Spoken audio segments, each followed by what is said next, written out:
Joining me on Impact Catalyst today is Ellen McDonald, who's the Executive Director of Florida Resurrection House. Welcome, Ellen. It's nice to see you. Thank you. I'm so happy to be here with you. So I really love these niche projects, and they have such a unique opportunity to be really focused. Working with a small group, but in really deep and in interesting ways. And you've been doing this for a while. So let's start with just a little bit of an overview of the Florida Resurrection House. Yeah, so Florida Resurrection House is actually a little hidden jewel of Pinellas County, I call it. It was actually started in 1987. So we have been in the community for over 33 years. And in that time, it began as a coalition of Episcopal churches that recognized cold night shelters were not providing enough care for families. And so they started dreaming about what would happen if we gave families the space and time to truly work on life change. What that has evolved into is a nonprofit, a 501c3, that's working to end the cycle of generational poverty for families in the Tampa Bay area. So we are right here behind St. Anthony's Hospital. We have 15 apartments where families come and live with us for 1 to 3 years as they do holistic, hard work of changing their life. Wow.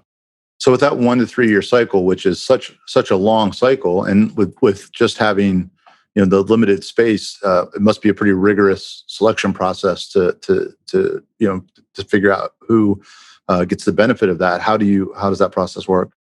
No, it really is. We had a wonderful moment of growth this year. I just began as the executive director the first week in January. So it's been such an adventure, especially in 2020, learning about this great resource. And one of the most important things we did this year is streamlined our intake process, where we have a new online component where people can apply online and my case manager can start reviewing their applications. But because we've been doing this for such a long time, combining that software with the old knowledge kind of gives us an idea of the families that are ready to do this work. So you're right. We currently have a waiting list longer than if every apartment was empty, and it's not every apartment is full. So when our families come in, they might have been sitting, waiting for this opportunity for a while.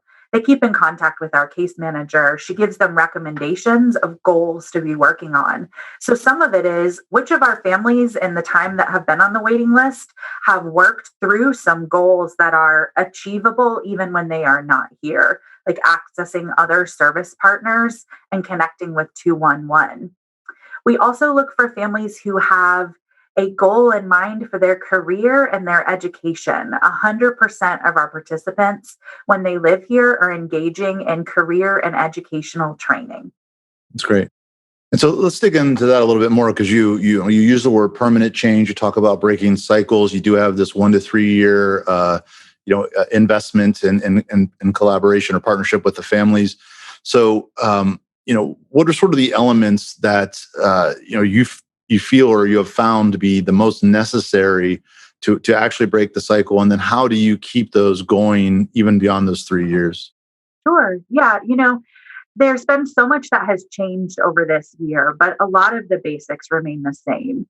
The first one is many programs, just like ours, do a great job of focusing on learning how to effectively budget, setting priorities and goals for your finances, and achieving educational measures that will give you a living wage, right? We know there's just certain employment opportunities that will not support a household of 3 or 4. So we talk with our participants realistically about achieving educational goals that will afford them a job that can pay at the rate that they need to support their family. But we know that families don't succeed only on finances. I mean, most people in their life will experience acute poverty. And so acute poverty might be the idea of the poor college student, right? Or it might be that you lose a job for a time. This is a time when your income is very, very tight, but there is an end in sight of when that might be over. We're not talking about that. We're talking about generational poverty. And when you get into that, we're looking at families who have experienced poverty in at least two generations of the same family line. And so we take two approaches. The first one is called trauma informed care. And that's where we look at every family and we say, what is your life experience that has led to the place we're in now? And there's this incredible study that has been created. It's called ACEs for short, and the long name is Adverse Childhood Experiences. The ACEs test has helped us understand even better how trauma in ages 0 to 18 will actually affect long term physical and mental health. And so we are primarily a organization that believes it's not just about knowing how to make a budget or finding a career that will pay you well, but it's also about healing from the trauma that you've experienced in life. And so we provide a holistic program, including trauma therapy through our community partners. So our families as a whole can engage in creating a healthier path forward. The other part of that is called the two generation model. Many programs serve just mom or dad or just the children, but instead we take a model where parents and children are served at the same time and they're moving towards wholeness together. So there's a whole family approach to this long term work. Wonderful. And when you talk about trauma, obviously there's the classic types of trauma with violence or emotional abuse. Do you expand that definition to really just the state of living in poverty or in oppressive environments? What when you say trauma, how wide does that definition go? The definition of trauma has been worked through in the mental health and the medical community for so long. And there's a lot of ways that it can be defined.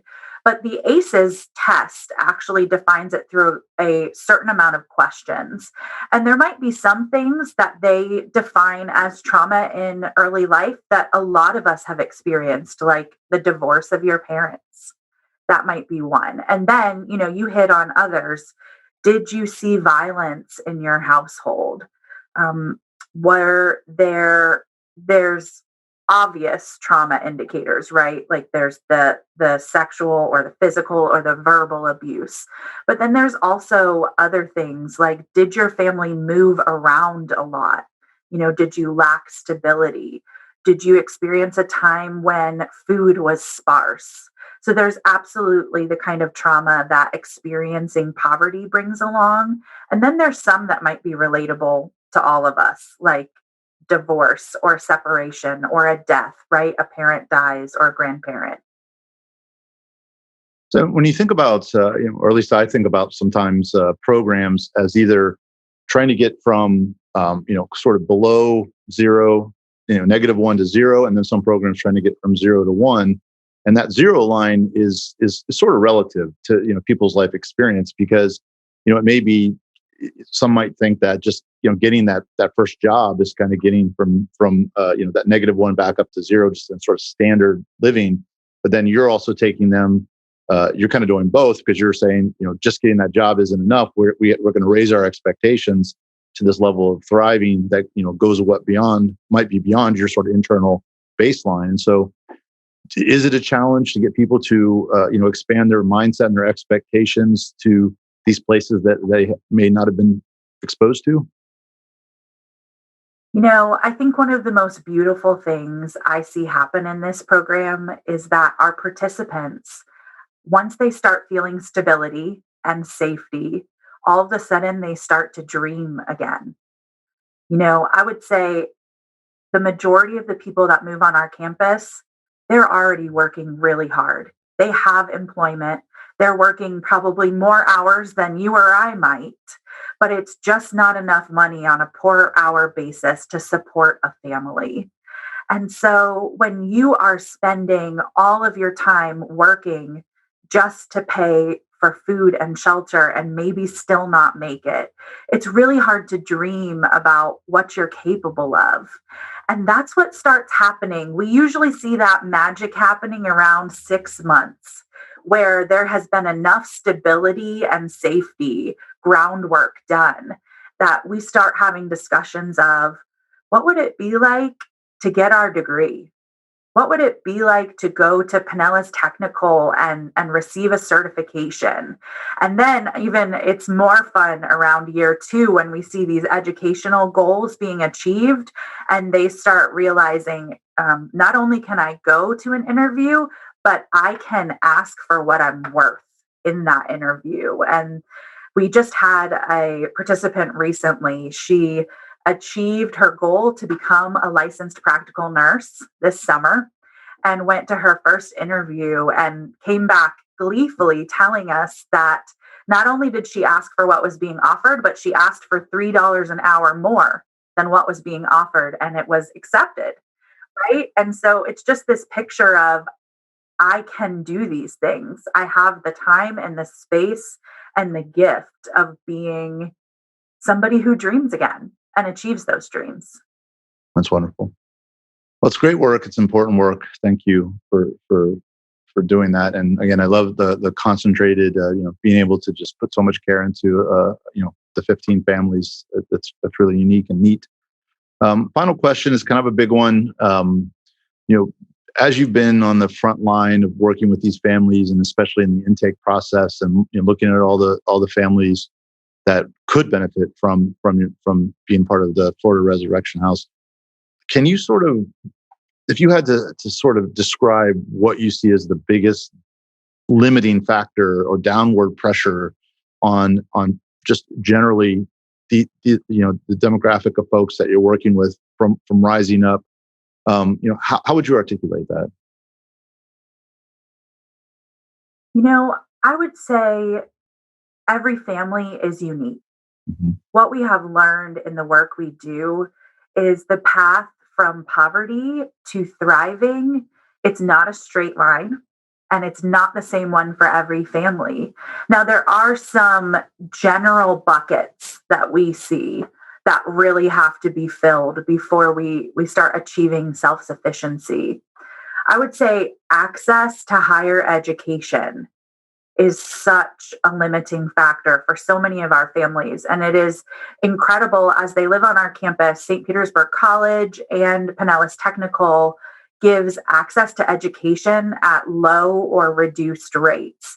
So being able to get what you need to even work in a career that will pay you in a living wage is a huge barrier.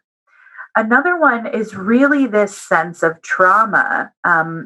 We all know in our lives that what our parents taught us, our past experiences, it shapes our current reality. It shapes the decisions we make and the people we associate with and the path that we're on. And being given the time to actually work on your mental health. I believe it should be a basic right for all, but it's not. And so giving families a moment where they are able to regroup and reassess what has my life been like to this moment? What was I taught that was, maybe not something I want to carry on into the way I'm parenting my children?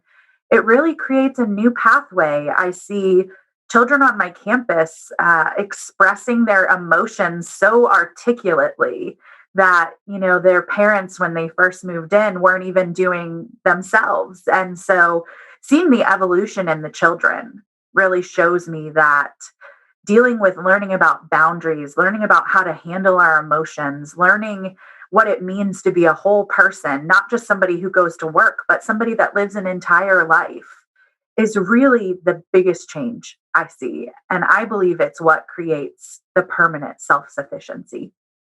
That's wonderful. And the most poignant thing I take away is just if we can just get folks up to a baseline, even in just 6 months, they can go from suffering to dreaming. I think that's a really nice illustration of why these types of programs and getting access to education and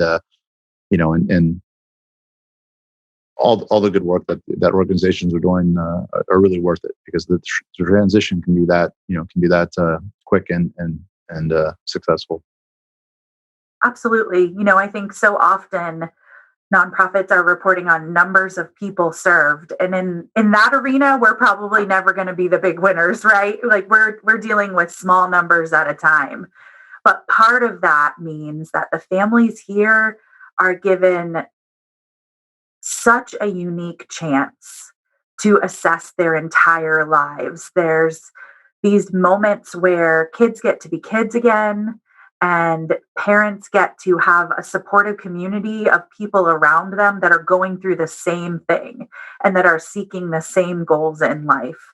And I think that that sort of experience almost can't be quantified. It has to happen on such a small level because community, we know in our own lives, community is the key to our success. And for these families, it's the first moment where they feel a helpful, loving, successful community. And that is why we love our small little group of 15 families. Wonderful. Ellen McDonald, Florida Resurrection House. Thank you for joining us on Impact Catalyst. Thank you for having me.